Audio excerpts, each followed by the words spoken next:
예, 법원행정처 처장님. 예, 법원행정처에는 처장님 말고도 차장님도 계시죠? 네, 그렇습니다. 예.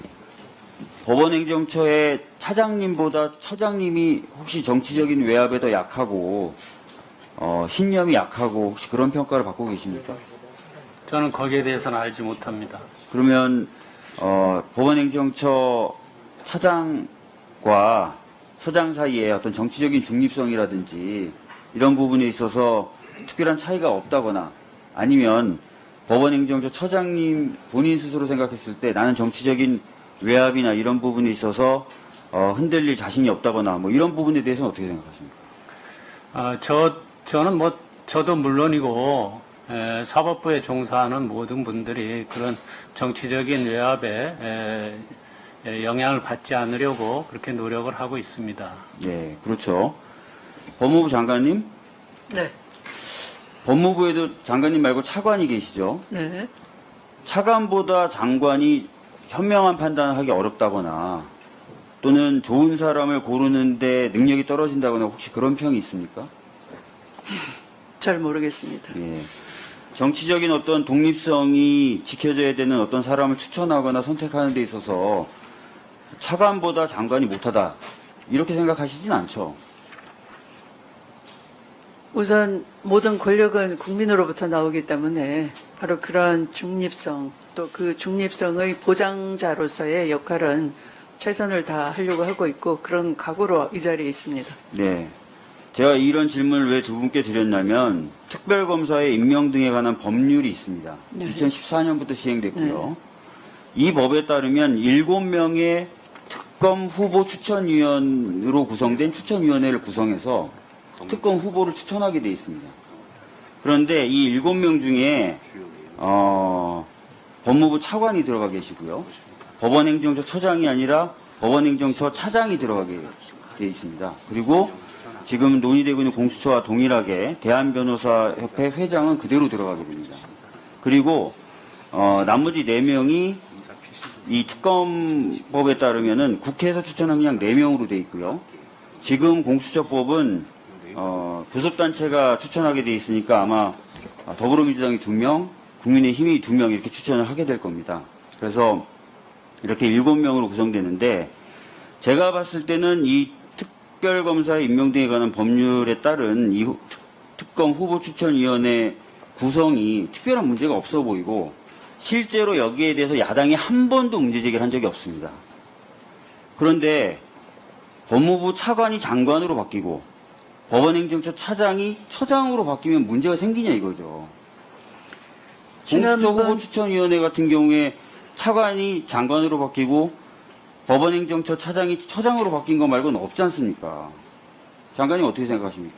지난번 그 박근혜 최순실 게이트 특검에 있어서 야당이 추천한 특검이 선정이 됐었죠.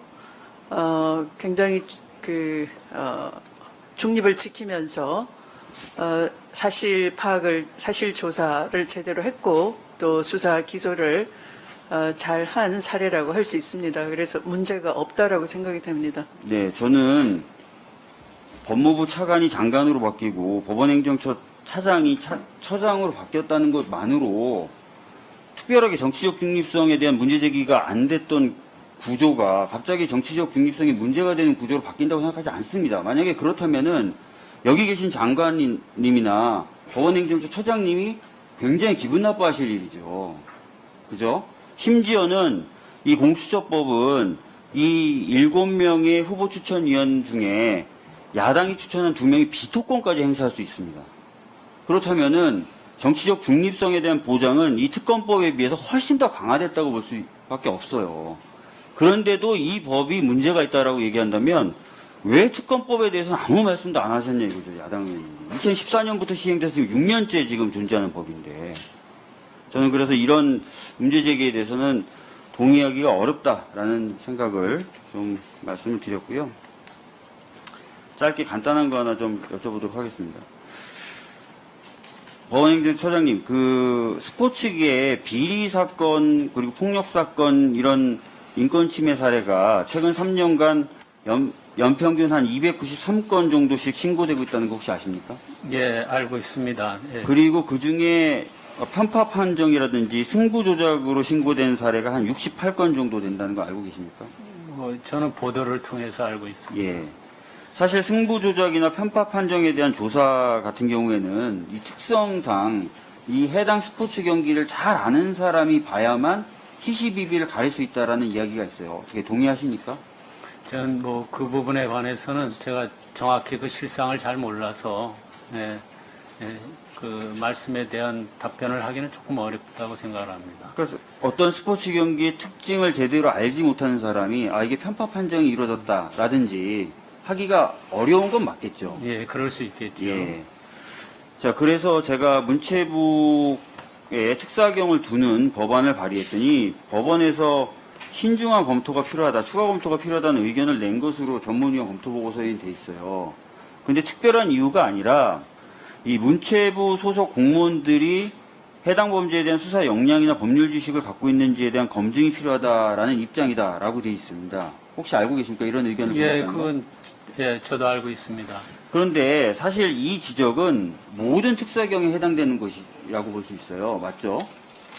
예, 그런 특별히 측면도 이 문체부의 공무원들에게만 적용되는 문제는 아니지 않습니까? 있습니다. 예. 그렇기 때문에 이것이 주된 어떤 이 법안에 대한 반대 의견이라든지 또는 신중 검토 입장의 이유가 된다면은 사실 다른 여러 부처의 특사경을 새로 신설할 경우에도 다 이런 문제가 제기될 수밖에 없고 하는 일반적인 문제에 불과하다는 제 생각에 대해서는 어떻게 생각하십니까? 예, 그 좀 말씀을 드리겠습니다. 잘 아시다시피 특별사법경찰 관리는 과거에 그 살림범죄라든가 또 해사범죄 또 조세범죄와 같이 극히 그 전문적인 식견이 필요한 분야에서 예외적으로 일반 사법경찰 관리 외에 특별사법경찰 관리라는 걸 두었습니다. 그래서 지금 어떤 분야에서 특별사법경찰 관리를 신설할 것인가라는 것은 기본적으로 입법 정책의 문제이긴 하겠습니다만은 오늘 지금 박 의원님이 말씀하신 것 외에도 다른 법률에도 또 특별사법경찰 관리를 두겠다라는 게 있더라고요. 그래서 이게 자칫하면은 우리가 엄연히 이 검찰과 일반 사법경찰 관리가 있는데 뭐 어떤 사건이 이렇게 좀 이 사회적인 문제가 될 때마다 특별사법경찰 관리를 두게 되면은 국가 형사사법 체계에 있어서 또 우리가 생각지 못한 부작용이 있을 수도 있기 때문에 고도의 전문적인 식견과 이런 것을 존중한다 하더라도 일반 그 형사 수사권까지 주는 것에 대해서는 국회에서 심도 있게 논의를 해주시기를 바랍니다. 네, 들었어요. 예. 은 되는데요. 특사경의 경우에 그 전문적인 역량을 갖춘 사람을 대상으로 모집을 하고 그 다음에 운영 과정에서도 검사의 수사 지휘라든지 적절한 통제가 가능하다면 지금 말씀하셨던 우려의 대부분은 해소되지 않을까라는 생각이 들고요. 오히려 최근에 드러나는 스포츠계의 여러 비리라든지 폭력 이런 부분이 굉장히 은폐돼서 이루어진다거나 적발되기 어려웠다라는 지적들도 많다는 건 알고 계시죠? 그래서 그런 부분에 대한 적극적이고 능동적인 검토를 하고 대처를 하는 것 역시 또 국가의 또는 사법 시스템의 역할이라고 저는 생각합니다. 그래서 이런 부분에 있어서 네, 알겠습니다.